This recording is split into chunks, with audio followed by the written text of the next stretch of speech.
Hi. Hi. Hi. Are you ready? Apo. Okay, sige, I will ask you. Ready to. Where can we find Mount Apo?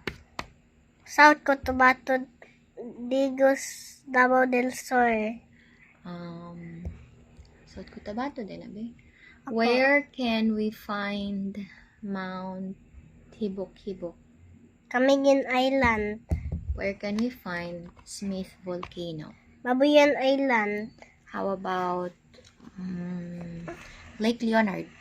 Mako, Davao, Davao, Davao, Davao, Davao, Davao, Davao, Davao, Davao, Davao, Davao, Davao?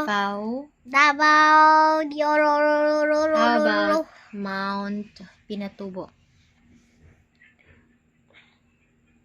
Duzun Zambales. How about Mount Mayon? Albay Bicob. How about Taal Volcano? Batangas. How about Mount Pulag? Bagani. Ano si Bagani? Where? Pampanga. Benguet. Benguet. How about Mount Hamigitan? Davao Oriental. Davao Oriental. How about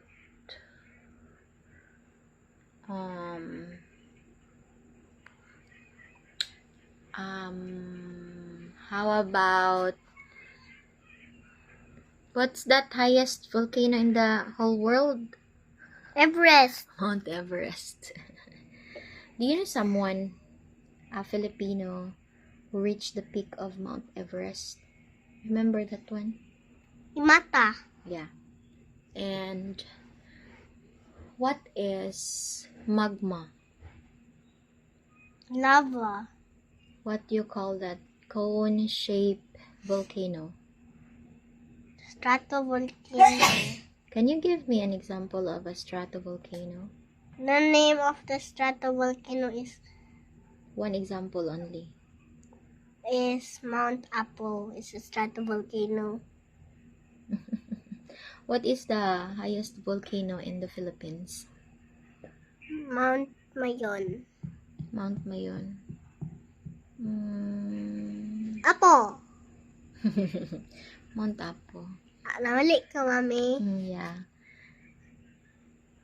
Then Mami, napay kahay sa Mount Apo, wala, mami. Wala na.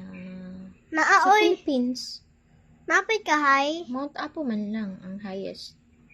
Naman po yung highest, mami, sa No. iya, ha? Mount Mount Everest! sa world. Pag Philippines, Mount Apo. Og Nepal. Where can we find that at? Mount Everest? Nepal. Nepal, China. It's Nepal, China. There! Woo!